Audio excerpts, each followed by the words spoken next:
Hi, everybody. Welcome to We Didn't Turn Out Okay. Today, I'm with Julie Cole, who I somehow feel like I know, even though we've just met a few minutes ago in person. She's the founder of Mabel's Labels, which are the cutest little labels of your child's name with the little emoji that you find on every water bottle, lunchbox, you name it. And I've been using since my girls were born. But she's also an author, media personality, and probably the most amazing accolade is that she's a mom of 6 kids. So I'm really excited to learn from you today. Oh, thank you. You know what? I do have to say, I love when people are like, wow, and she's got 6 kids. Like, that's so amazing.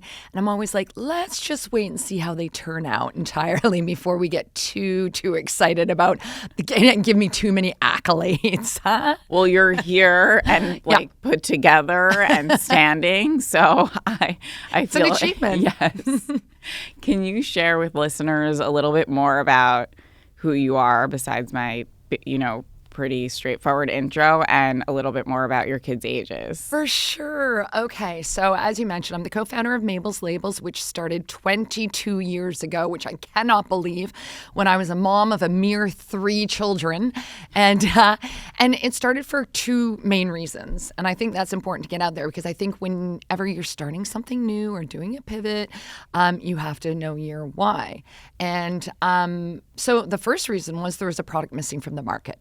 Using permanent marker and masking tape on our kids' belongings. We're like, this isn't really quite cutting it. So we had a good business idea, me and my co-founders, who are actually my sister and a couple of friends from college. And so we had this good idea. We were like, we need a dishwasher-safe, microwave-safe label that can go on all the things because we're tired of losing stuff. So first came the idea. And then second was that at the time I was a lawyer. I joke that I'm a recovered lawyer. 12-step program's going very well. But at the time, my eldest child, Mac, had just turned 3 and was diagnosed with autism. And honestly, he already had 2 younger siblings, so it was already a bit of a gong show around my house. But at that point, I thought the traditional workforce wouldn't suit my needs any longer. I thought I really need to have the flexibility with my work to be able to advocate for him, to be able to set up programs for him and make him the best little Mac and happiest little Mac he could be. And at the end of the day, I did want to see a lot of progress because I love my children, but I did want to be an empty nester one day. I don't want them always living with me. So I wanted to make sure I was putting all the educational stuff in place for him. So that's when I said to the gals, okay, we had this great idea. I don't think the traditional workforce is going to suit me any longer. What do you say? And they're like, let's do this. And then, we got right into R&D. It took quite a while to find a product that would do what we wanted it to do. Because we knew our market. We knew it had to actually be super durable, super cute, and very personalized. And then, so we got there and we launched, like I said, 22 years ago. And, it's been quite a journey. Obviously, I had 3 more kids along the way. And it's a lot for everybody out there who's got like little ones, and people say bigger kids, bigger problems. I say baloney. It is so easy now. Oh my God. It is what so a refreshing easy thing to now. hear. Like, honestly, I mean, how can it get harder? Like, okay, so maybe if your kids are goofy teens or whatever, but that's going to all pass. But you know what? Like, I get sleep, my tea's still hot. Like, it's pretty sweet. So now their ages, okay, what are we? They change every day. It feels like I actually had somebody with a birthday yesterday, so that's changed. So I think Finney is almost 16, and he's the baby, which is wild. And then Clancy is 18. Jessamy is 19, almost 20. Sass is 22. Posey just turned 24. Mac is 25. Wow. I got that right, I think, for today. That's incredible. I can't even, I really need to learn all the things because I am in the vein of bigger kids, bigger problems, even though I only have a 5 and 7-year-old, so I don't think you are in a sweet spot right now. Enjoy it. Yeah. A little bit like pre-tweenie attitudes there, but yes, I think it's just part of the journey. But for people who, like you said, have babies now or younger kids now, and I'll age myself a little bit. When I grew up, and I'm sure you too, we had parents ironing on cloth labels for sleepaway camp, or like you said, permanent marker, or just not labeling. Yeah. So you might think that this is like readily more available now, although not in the way that you do it. But I was mind blown that this existed when it did. You know, I was taking like P-touches and trying, you know, the teacher in me was doing that. But I'm like, wait, this is so much cuter. So anyway, to me, it's like. And the secret sauce, Jenny, is that it actually works. I mean, this is why we've been around. We're first to market. And of course, there's been copycat companies but you know, you stay the market leader by being the most innovative. And, you know, you watch in the rearview mirror what everybody's doing, but stay focused on your product. Stay focused. There's always going to be competitors. And, you know, we've tested them all, and we are the best. We're best in show. And that just is what's set us apart in the marketplace. And we really understood our market, which is moms, because we were moms, right? Like we were moms. And we're like, we want something like it's really like a cheap insurance policy. You know, we buy a lot of like beautiful clothes, we buy a lot of beautiful products, and we want to get them back. Yeah. So you know what? You slap a Mabel's labels on that thing and it's coming back. So, and so much over the years, over the 22 years, we've had so much customer feedback about new products. So our product line now is ginormous. Like we've got everything. Ginormous. Like different combo packs and shoe labels and preschool shoe labels so that they know they're left and right, and allergy alerts and safety labels for your neurodivergent kids. And sensory labels, we've got it all. And I even thought of the idea because my husband's dad is older for older elders. And you're like, yep, we do that. Jenny, that is such a good point, because I really find now, being 22 years at this, my OG customers, they are now coming back to us for their parents who might be living in residential care now. Yeah. So it feels like a real full circle moment. And like our original customers now are buying for their kiddos, because like 22 years ago, if they were 8 or 9 or 10, like they have their families. So we're getting second generation now. It is wild. I feel like you're a teacher. My parents were teachers. And I remember my dad saying, okay, I think it's time to retire. I'm now teaching one of my students' grandkids. Right. Oh my God. When I like see like one of my original students who I was like changing their diaper, who's now like in college. I'm like, oh no. Yeah. How did that happen? How did they get older yet we stayed the same? Right. I'm like, I'm still 22 it's wild. Teaching. Like what? We're truly remarkable, Jenny. But let's also circle back a little bit to who you are besides Mabel's labels and a mom. You know, you've written a book. Yeah. And media personality. Can you share a little bit about those two things as well? Yeah. So I am a firm believer, and at Mabel's Labels, we're firm believers that visibility and personal brand is huge, right? Mm-hmm. The way moms make the purchasing decisions, they don't want to buy from nameless, faceless brands. So true. Right? They want to feel connected to the brand. So back in the day, like honestly, 20 years ago, like I was one of those like OG mom bloggers. And I wasn't blogging on our Mabel site about labels and things like that. I was blogging about trying to get through the day, or being a busy mom of a bunch of kids, or being an autism mom, or all of those things, because, you know, our customers want to know that they're buying from somebody who's also trying to get through the day without smelling like baby vomit, right? Like, totally. Want those personal connections. And that has stayed true. Like that has been, like we just have been so open, and our brand is being connected. And, you know, that has been, and so those original days of like, we understood that word of mom was everything. People, and Mabel's Labels early days, like it was moms talking about us at like the daycare drop off and the side of the soccer field. And you need to remember too, that these were the days before social media. This was like when we first launched, there were people who were still like, I don't know if I want to put my Visa in the computer machine. Like we were a first, like one of those early e-commerce businesses, right? So knowing how important word of mom was, like soon as the kind of blogging came around, we were connecting with the mom bloggers, and knowing that if we were trusted by them, then their communities would trust them. So we were really connecting with the mom bloggers. I'm about to go to my 17th Mom 2.0 summit. Like I have been connecting with, the original influencers, now influencers, content creators since the beginning of time. And we have invested a lot of time and energy and love into that space, because it is important. And once social media hit, I mean, man, moms were owning it, right? Like moms were owning Facebook, moms were having their blogs, and we were very early adopters, because what that did was it brought word of mouth online. So it became a vehicle for word of mom. So that was another place for moms to talk about us. So we were very engaged there. So, part of my evolution in the company and understanding the importance of visibility, it does create credibility, which creates trust, and that creates great customers, and loyal Absolutely. customers. So getting out there has been very important in creating this personal brand. And I always want to give value. So like when with Mabel's Labels, like we say, sure, labels for the stuff kids lose, but we always are thinking, are we making mom's life easier? With every product, with every bit of content we share, with whatever we do, we're like, are we making life easier for families? Because that really is one of our main core values. I want to stop there for a second because I think that is so incredible to realize, especially early on.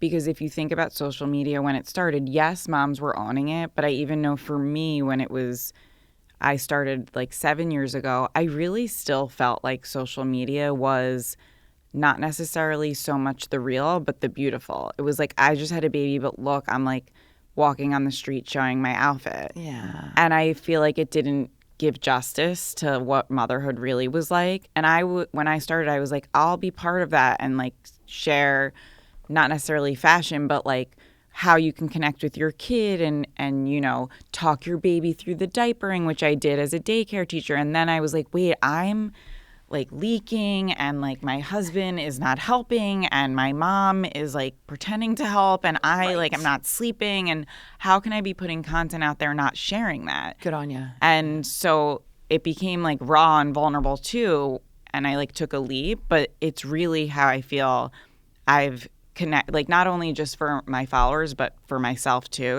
It's been such a healing journey, but it's amazing to hear that you from like the very beginning were like, I'm not just going to share and glamorize like motherhood, entrepreneurship and all of that. And I think that, Jenny, you make such an important point. I think that if you're not showing up authentically and being real, then I always believe the moms can sniff out a fake. And honestly, I'm telling moms all the time, if you're following somebody on social media, you're following them on Instagram, TikTok, or whatever, and they're making you feel bad as a parent, you unfollow. Like just unfollow. You have to curate your list to make you feel good. Like if their kids are always white and clean, like in their clothes, and if they're always perfect, it's just not real. It's just not real.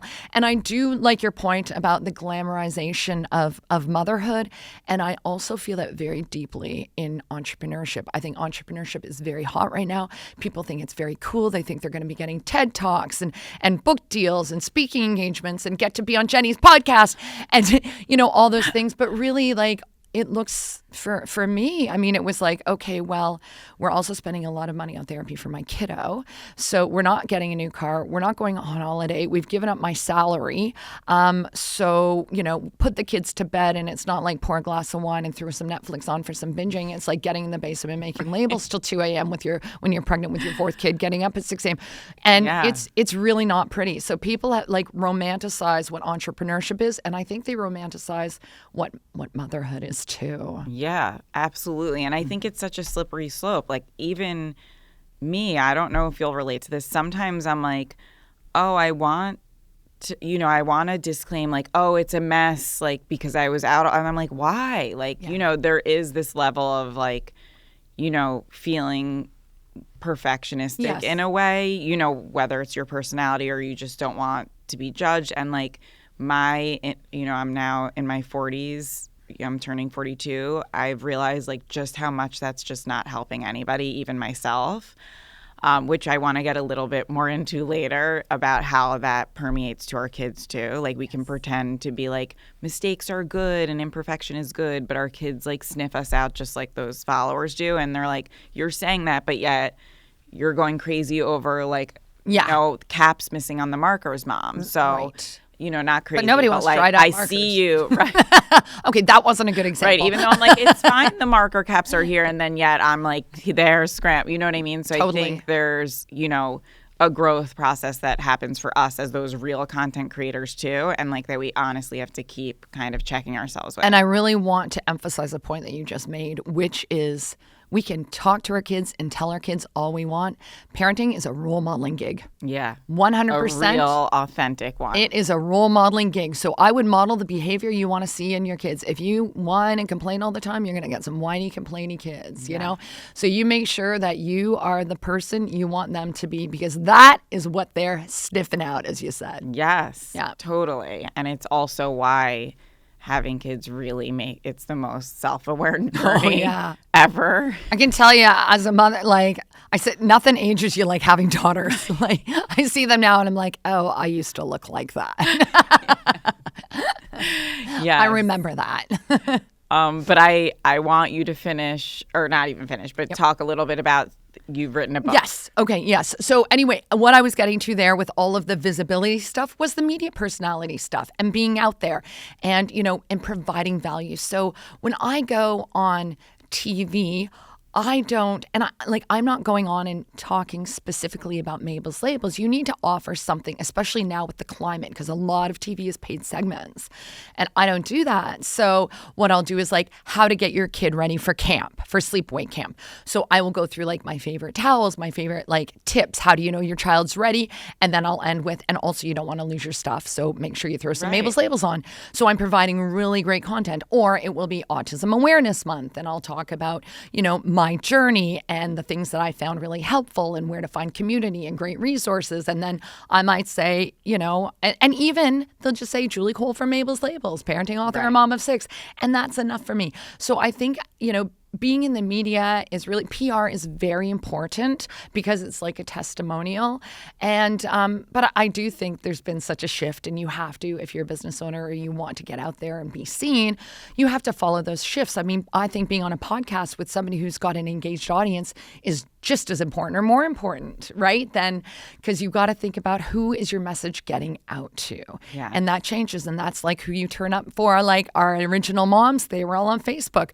Well, guess what? My moms now aren't 50 anymore. They're all on Instagram and TikTok. So where do we have to be now? You have to go where your audience is. So that's my like media personality piece. Now the book.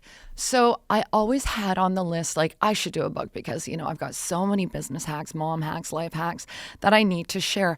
But of course, you know, when you're making labels and raising 6 kids, time is a factor, right? So for me, it was actually when we went into kind of lockdown through the pandemic, suddenly I wasn't like going to conferences. I wasn't speaking at events. I was home. And of course, my college kids got sent home. We were all home. That was fun. And it worked out great, actually. And like, it was a little bit like 6 kids, it's my time to shine because like they're all playing Dungeons and Dragons together. They're in the pool together. They're having movie nights. I was like, aha, they have a social life together. I created a community for them. It was really cool. But it was during that time where I was like, look, I need to write this book now because when am I going to have the opportunity where I'm literally grounded? And so that's what I did. And it is interesting how many women through that time period, you know, launched their side hustles, women were incredibly entrepreneurial during that time, which is wild because we're all managing homeschooling kids and all that jazz too. Like it was tough times. And I really feel for the COVID moms during that time, the people who were having babies. I mean, that can be super isolating anyway, but during that time particularly. So I always have so much respect for them because I don't know how I would have done it. So that was the book, and it's called Like a Mother, Birthing Businesses, Babies, and a Life Beyond Labels. And it's been quite a ride. It's been 2 years now since it was published, and it's done really well. And the point being, if I can make somebody's journey a little bit easier, if I can, help them from reinventing the wheel on a couple of things, and even if I can just help their attitude, help them feel not so stressed, help them feel like, hey, look, you know what? I got this. Julie can do it. Yes. I can do it too, right? Oh my God, I love that so much. And I think, even being able to take all of that, all the nuggets of gems, I call it, put it out there in book form, I feel like that's huge, too, because you have so much to offer with all of this experience. Yeah, for sure. It was a challenge, though. Like, it was interesting because I'm a writer, I've been blogging, I've had articles in lots of newspapers and magazines and things, and I'm like, oh, this won't be that hard. Like, I can write, but I'm used to writing in like 1,000-word chunks, not like 100,000 words, So I did, a lot of people who are writing and doing books and stuff, you find your own process. And for me, because I do have a little bit of like, I feel like maybe that ADD just like nicked me. I feel like it's just. I feel the same way. Yeah. And, it makes a lot of sense. But I felt like, I could just write and then I would just dump it in a Google Doc, right? Dump it. And then it was putting the puzzle piece together at the end. And that was a method that worked well for me. So everybody discovers their own little style, but it ended up being harder or more challenging than I thought. And I never felt as good as I did when I handed it over and it was done. It was like, when you finish exams or, finish that dissertation or, it was, there's nothing like it. Yeah. A little fun fact is for a year, I worked on a proposal for a book, and it's what led me to the seat right here. But I totally can relate to like the ADD, like nipping and really having that type of task. For me, it was like write 30 pages. A literary agent was like, we should do this. But she really had to like handhold me and meet me at a coffee shop and be like, you're doing this right. I love that. Yeah. I'm like, okay, I am. And just, it was really hard for me to put on paper. Anyway, there was no better feeling than handing over that proposal, even though it led to this verse, a written book, and I'm still going to But that might happen still, Yeah. And this is the thing too, because people are always like, hey, how do you feel about going to law school and then not using it all and making labels? And I think everything we do leads. And everything, I brought lessons from that into this. It helps me in negotiating with my 6 kids. Like there's so much. So even though you did your proposal and nothing's happened with it yet, look at how it formed this. Where you get to share. You got that, and then you also have that in your back pocket if you ever do. Right, and I will. Inspired. It's just I think that same feeling was how I felt 100%. on launch day of this podcast. I was like, wow, like no matter what happens, like this is all that work and like a starting point for the next pivot. And I know that you can relate to that. I heard it so much in what you were saying. I was like, I have to share that. I totally relate. No, that feeling of relief. Yeah. Like and none just other. Like, here we are. Let's see what happens. Well, I heard you speak a little bit about having a child with autism. I'd love to share, whatever you're comfortable with in raising and parenting.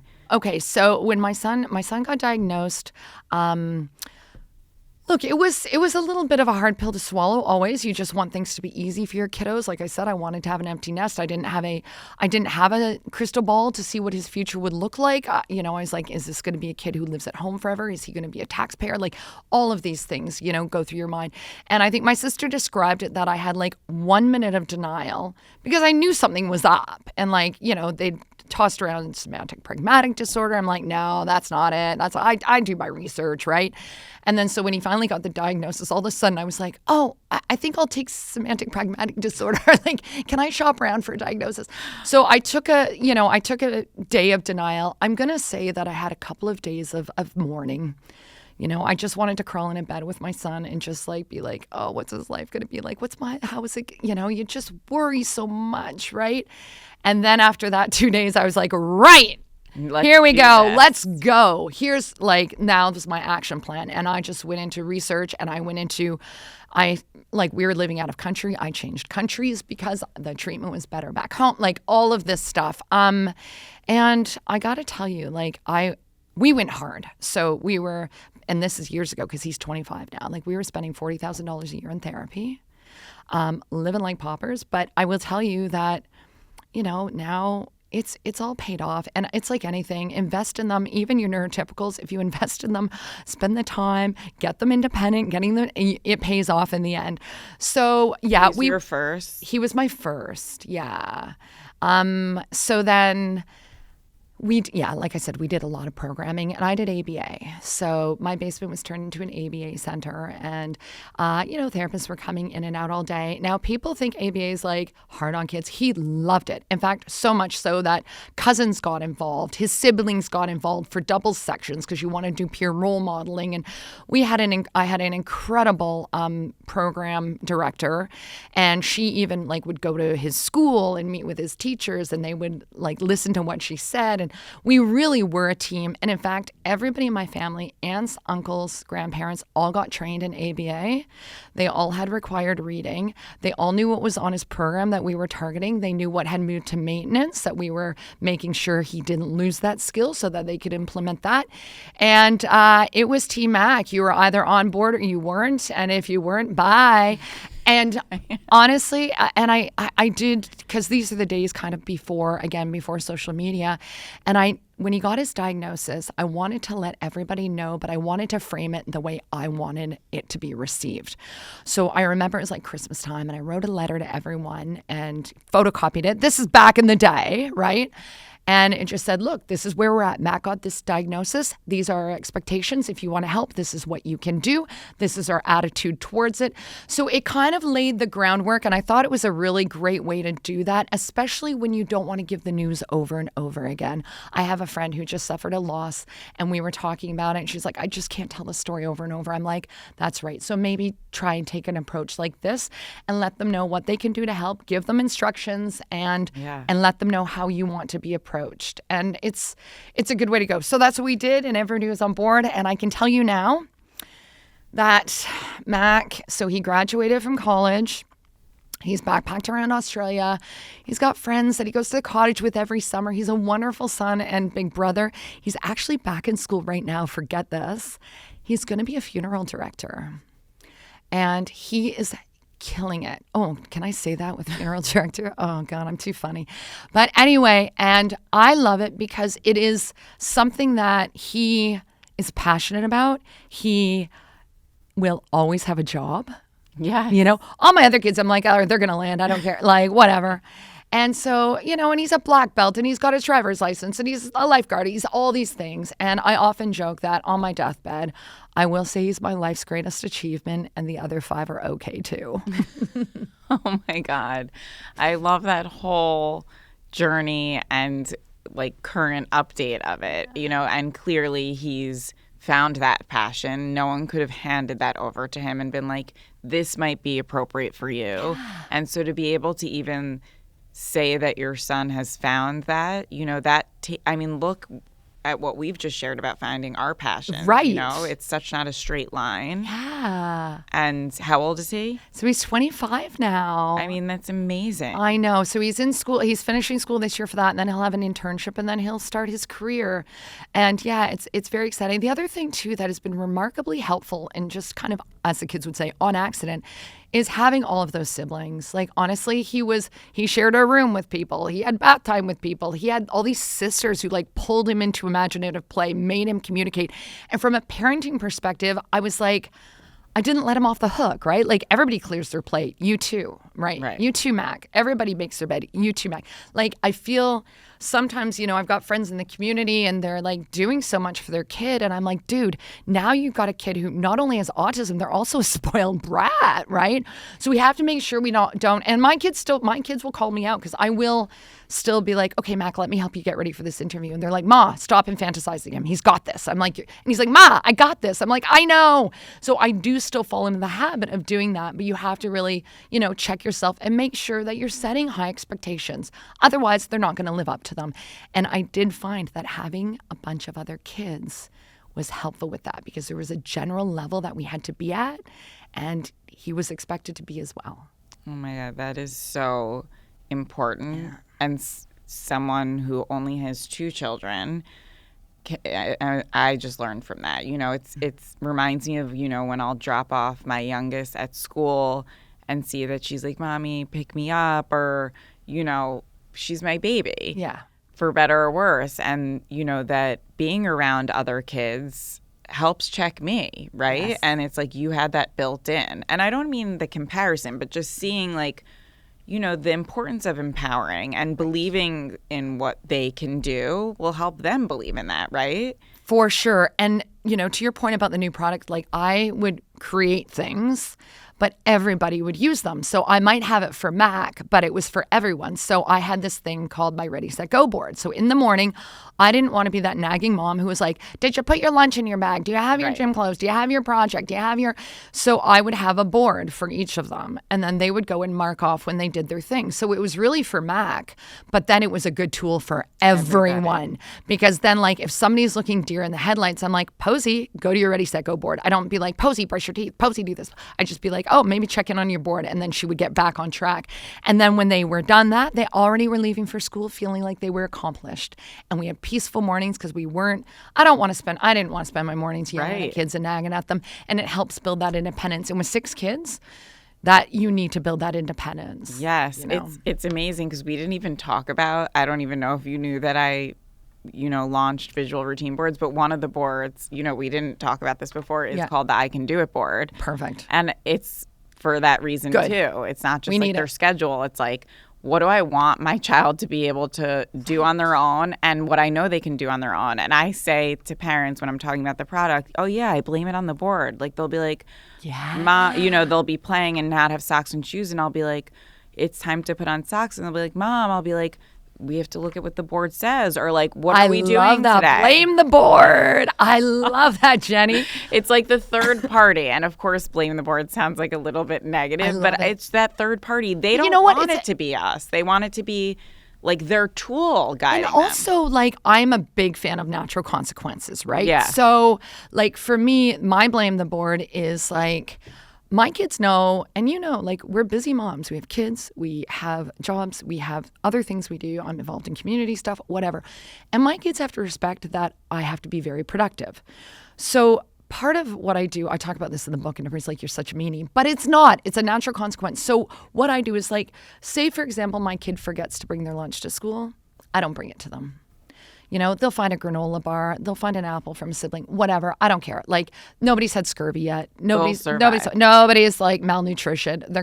And guess what? They only forget their lunch once, right? Like if they called, they wouldn't. But if they did, I'd be like, oh, that's such a drag. I hate when I do that. That would be it. God, why didn't I have you from day one telling me this? And then I'm also, like running around. She forgot the glove and the water bottle. And I know you're right. Do you know what I've done? And this was a very hard thing for me to do. I saw that one of my kids once left their homework on the table. And they didn't pack it up. And I didn't tell them. I just said, check your board. Check your Ready, Set, Go board. And they're like, okay, I'm good to go. I'm like, okay, bye. And I didn't tell them it was there. And then I emailed the teacher and said, make sure they stand for recess and do it again. Because that is what happens when you forget if you don't pay attention to the board, if you don't and it's not a punishment, it's just what you're happens. Helping build skills. That's right. And they forget their gym clothes, they can sit out. They forget their project, they can get a B instead of an A. It's not punishment by me. That's just what happens to teenagers. You don't want to wear your coat? Fine, be cold. Right. Yeah, it's good. If you're that cold, you'll put on a coat. Obviously, it's not bothering you enough. I'm not going to get my knickers in a knot over it, right? Because you want to build independence and you need to respect your productivity time. If I spent my time driving around to different schools, dropping off all the crap that they forgot, I joke that the school secretary has that table like in the hallway where parents drop off, and I call it the enable table. Oh my God, and I don't think it should be there. Right. I am literally the enable driver. Really? Don't do it. Stop I know. Yeah. I literally know, but now I know. But can you help me and listeners? What do you do when you have the child who, you would do that and comes home and is like, Mom, you forgot my homework? Or, I'd be like, I forgot your homework? I did not forget your homework. It sounds so easy. Yeah. Oh, absolutely. I'd be like, I forgot your homework. Yeah. No, they wouldn't even try.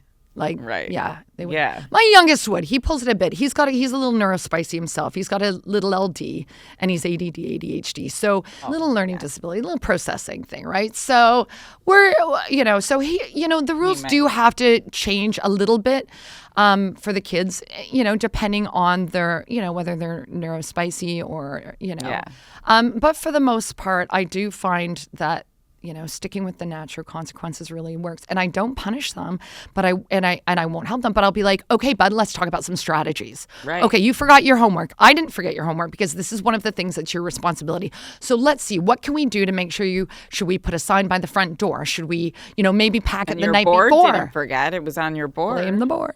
But do we want to make sure we pack it the night before? Maybe you want to do these things the night before if you feel too rushed in the morning. Some kids aren't morning people. You can honor that you're not a morning person. You're supported. Let's get there. Yeah, let's put those supports. Let's come up with strategies, all of that, but just don't do it for them. Right. Support versus enable. Exactly. Such a enable great table. takeaway. Boom. Yes. Yeah, down with the enable table.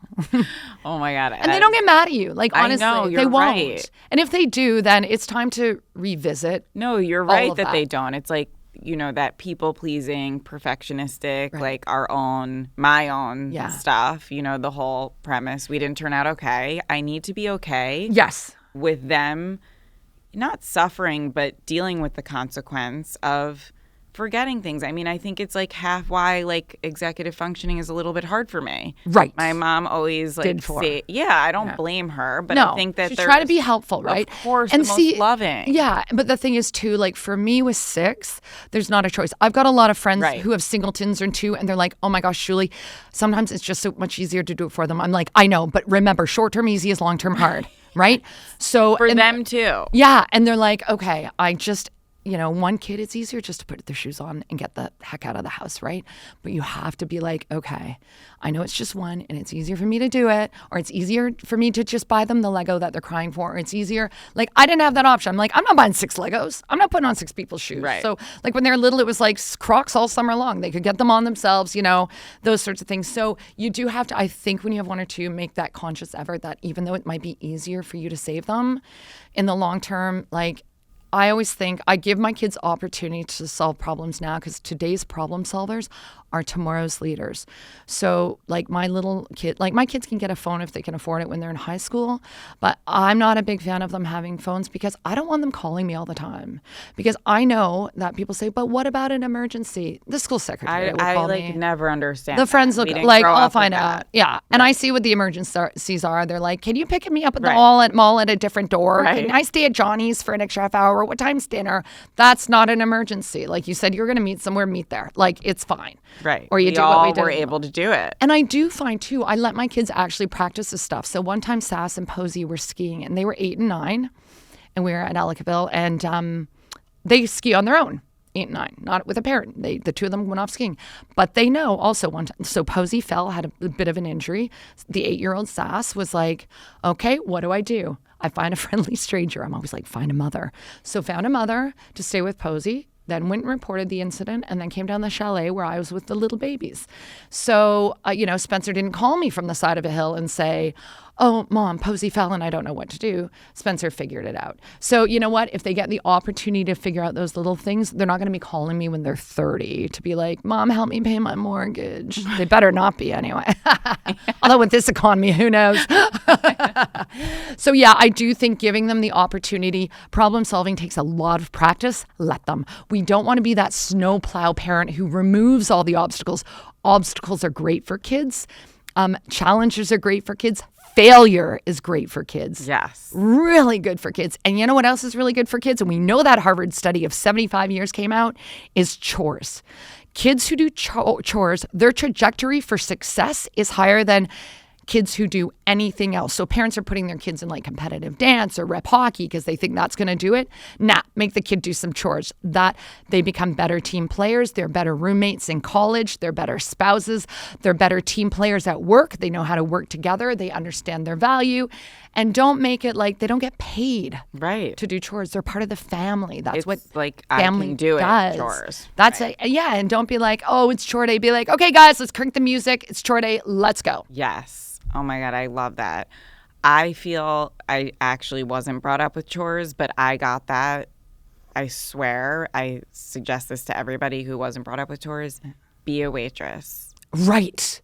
Be the one to be a cashier. I was it. a cashier. I was a cocktail waitress. Yes. It taught me so much about washing dishes, multitasking, just wearing all the hats, really being able to handle being a team player. Love that. I always say I want you make your teenagers go get crummy jobs. Like get them flipping burgers, whatever, because guess what's going to happen? They're going to be like, okay, I think I want to stay in school. They're going to have the experience likely of working with a crummy boss, which is a good skill because you're going to probably have a crummy boss at some other point. And you're going to work with hard coworkers who stick you with the crappy jobs or whatever. You're going to learn to deal with customers who are mad at you for something is not in your control, right? Oh my God. So you're going to do all that. Like you're going to have to build a resilience. You're going to have to multitask. You're going to have to deal with people. And the skills you learn you are going to take into your career. So I think, don't protect your kids from crappy jobs. So true. I'll never forget at my first one, my dad came to visit there and he saw me like clearly I was like frustrated in this first job, like plop down like a side of something like on the person's meal and he's like, Jenny, you can't do that. I'm like, I can't deal. She was so rude, whatever. Right. But like he was there to be like, this is what it's about. Yeah, he coached you. Yeah, or he came to visit when I was a cocktail waitress and I like, was so upset someone didn't leave a tip and what did or I do walked wrong, out on their bill, right? Oh, the dine and dash. Yeah.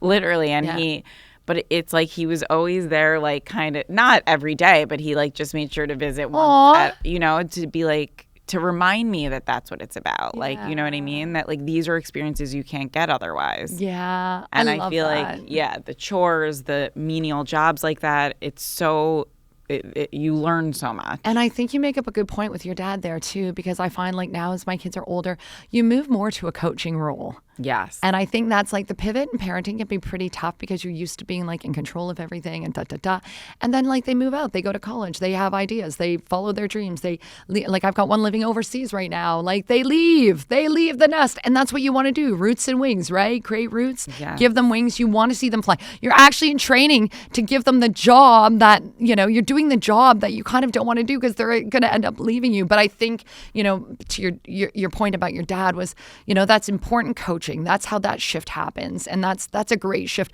The other thing I was going to say that I think is really great for kids who maybe aren't doing chores or maybe they're a singleton, because my singleton friends, my friends who have singletons, told me that they found a really important thing to do was to send their kids to summer camp, because then the kiddo has to share a cabin, they have to share space, they have to clean up after themselves, they might have KP duty in the kitchen, that communal living. So they learn, and they also have, I'm a big fan of summer camp. At Mabel's Labels, we have a huge camp program because we partner with thousands of camps because camps don't want their kids losing stuff, right? Right. And my kids have all done sleepaway camp. So if it's something that's like within, your financial reach, it's definitely worth an experience worth giving your kiddo, particularly if they're not used to. My kids always had 2 or 3 siblings in their bedrooms, right? When they went to college and had a roommate, they were like, hey, only one? Right.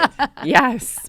Sleepaway camp is huge for that. Inspection, you're cleaning the showers, you're sweeping. Yes, I totally forgot about that. That was for Did you 8 do that? summers. You did that? Yeah. Oh, yeah. Oh, I'm huge Best with friends sleepaway too. camp. Yeah. My husband lasted like half a summer when after visiting day, and he's like, do we really have to do this? I'm like, absolutely. Yeah. Oh my God. Yeah. It's such independence building and all of the things that we're talking about, like with chores and working as a team player and taking care of your space. Honestly, when I went to visit my boys, I send my kids to very traditional camps that are, no tech. They go on week-long canoe trips, that sort of thing. And I remember going to my boys' camp and they're in sort of like tents, like canvas tents, and there's like outhouses. And I was like, wow, I'm spending a lot of money for my kids to live like they're really poor. But it was all in the programming, and it was about the core values and the way the camp, and it was like a 3rd generation owned camp, and I didn't want my kids going to camps where there were phones and even electricity. And they go for the month, and they have the best time. Yeah, it's just ever. such a They get homesick for camp. Right. It's such a reminder that they can thrive with, more simple. Yes. Yeah, they sure can. And kind of, I think we forget that, especially raising kids in this digital age, right? Yes. Yeah. So it should be a break from that. Yeah. And you bring up community, especially raising your first and just also, I'm sure, raising all of them. How do you feel you found community for the most part? Right. Yeah. Look, this has been, I think, something really important, both in entrepreneurship and in motherhood, because I think both can be very lonely journeys.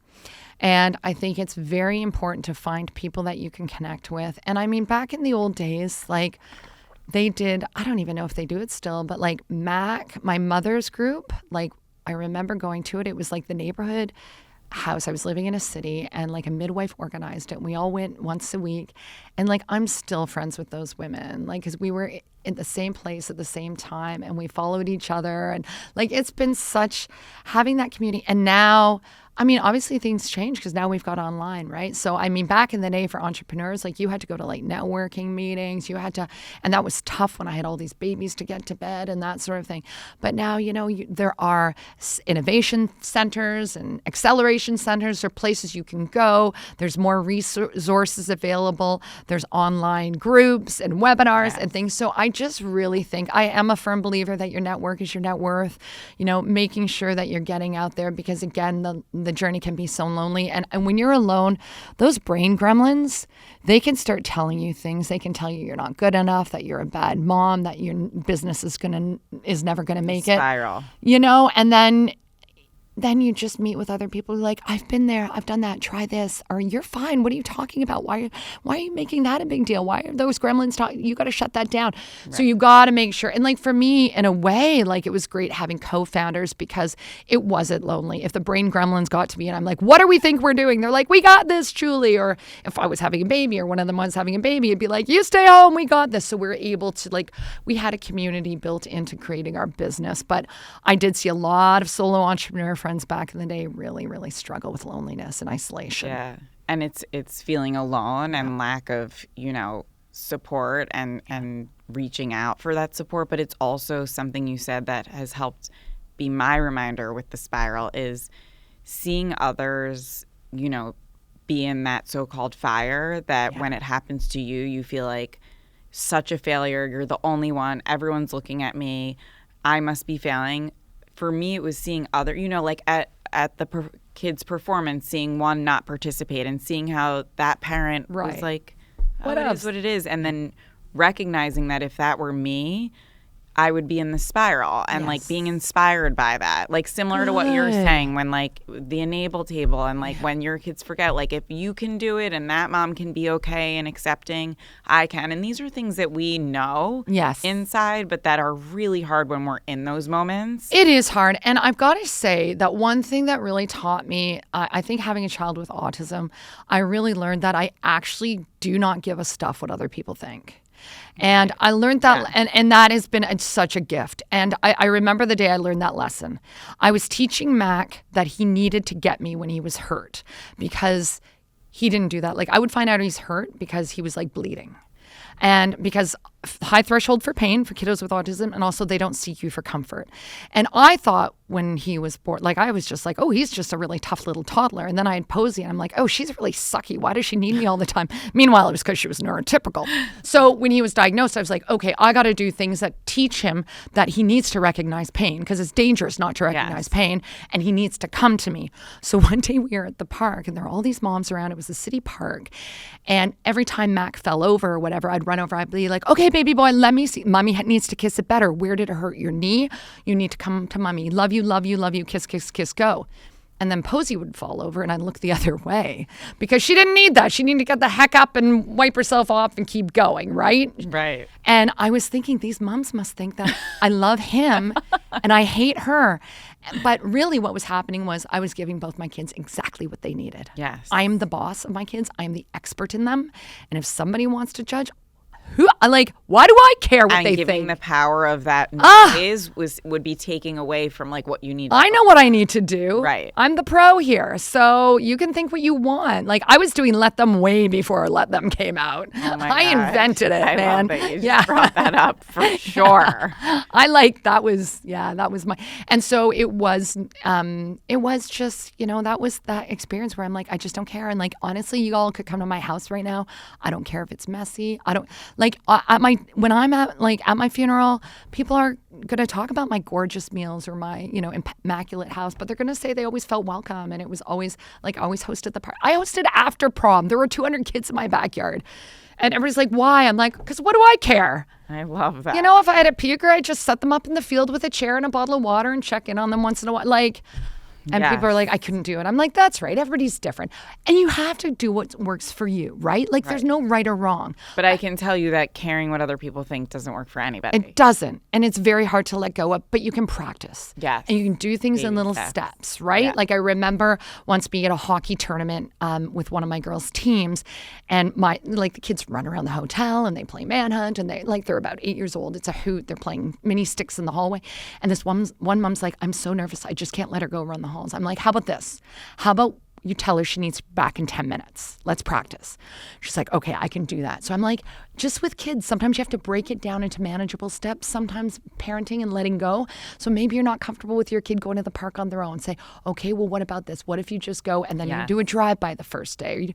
And I guess to me, too, it's just the stats. Nobody's going to come and steal my kid from the park. I'm more nervous about, I don't like them going for sleepovers. I don't know that dad. What? I'm worried about coaches. I'm worried about, because statistically, those are the people who are going to hurt your kids. It's not some guy in a white van dressed like a clown at the park. So my kids are pretty much free to run wild, because statistically, I'm more nervous about the people who know them and that they trust. Right. Oh my God, that's such an important point. Yeah, I didn't even not, in a naive way, I shared that now my younger actually had a sleepover, but this is family. Yeah. I would, in agreement, never just, she's young and I'm not sleepovers are, I don't know how I feel about them yet. Yeah, you're just. But I was sharing a cute moment on her first sleepover, and then I just realized that, and that you're so right. I think back to when I grew up, and there would be 12 of us girls every weekend at thank God, nothing happened. But yeah, those are. You hear the stories now, though. Right, and they're exactly. Yes. And those are the that's also the power of community, helping us put up what you did for that mom, putting into perspective, right. That also I have this platform and I'm sharing a sleepover it's nothing, and so I did give that disclaimer that I'm hearing this and I realize that this is something that we need to be cognizant of. But it's also, I think talking about it is so good, Jenny, because it's also remember I always think, okay, teachable moments. What are we talking to our kids about? What are we saying to our 5-year-olds? Yes. No, you don't have to sit on Santa's lap. If you don't want to sit on Santa's lap, you don't have to, because it's your body. No, you don't have to kiss Uncle goodbye when he leaves. You can say, hey, and you can help facilitate that. Do you want to give Uncle Joe a wave, or do you want to give him a hug? Oh, wave? Perfect. So we got to teach our kids we got to teach them, if somebody does anything that says, there are no secrets from mom and dad. The only thing that's a secret is a present for me. Other than that, if somebody says it's a secret, then they're doing something wrong. Yes. I can't think of another example where something's a secret when it's not a present. So that's the example. And no, I don't like that. I don't like how that feels. No, don't touch me. Yeah. And empower them to say those things without being the people pleaser or be well, I don't want to upset Uncle. I don't want, right? Yeah. So you got to make sure that from our perspective as parents, that we are teaching lessons of consent from the get-go. It is so important. Yeah. And I know we can go deep into this. I do think it's important to respond that just last night we had dinner with my parents, and my dad, the most loving, amazing human, but also really strong, and he always does these things let's do swinger, and he swings the kids, and he has all these nicknames for it. And I heard my 7-year-old screaming in fun and play, but at the restaurant I was Tess, you're being so, let's keep it quiet, it was inappropriately loud, and I know she knows. And then she responded, she's I only do that when Popsy's not listening, when I told him to stop perfect example. Yeah. And I was oh, you're right. Okay, so we need to talk to Popsy. What's her word? When she says stop, you stop. Right. That's why I always thought about people tickling kids. Right. And my dad, torture. Right. You're torturing a child. And he they can't stop laughing. It's out of their control. Yes. And just that whole, fine line. Yes. It's so important. And my dad understood that message that was so important there. Yeah, so we worry we're going to teachable. hurt people's feelings, but our kids are the testament to like why we have to do that. Like my dad fully understood I'm not going to respond to tests and be like, you still shouldn't be loud when Popsy's not listening to what you want to be done to your body. Like he fully got it. So that's if there's awesome. a parent or relative that's sensitive, again, let them. I'm a big fan of awkward conversations. Right. I'm not shying away from that. Like I just say it. Like it's done and dealt with, right? Right. Totally. Yeah. I feel like we have scratched the surface on the treasure trove of information that you have, but can you give us where we can find you? But before that, like one or two things that you feel like are nuggets that we need from you besides all these amazing things we've learned from you thus far. Okay. I don't know. I'm going to say maybe let me give something to the moms out there who are thinking of starting a business. Yeah. Because, I was there at that point. I think it's really a managing expectations game. Like, I think you need to go into it knowing what it's going to look like. If you have a spouse or partner, they really need to understand that it is going to look like, what I talked about at the beginning. Like, you're not going to have, like, partner time. Your kids need to understand. I couldn't even, like, lie down with my kids to help them fall asleep. Well, because there's so damn many of them, for one. But the other thing is I couldn't risk falling asleep because I had to get work done for 4 hours after bedtime, right? So I couldn't take those risks.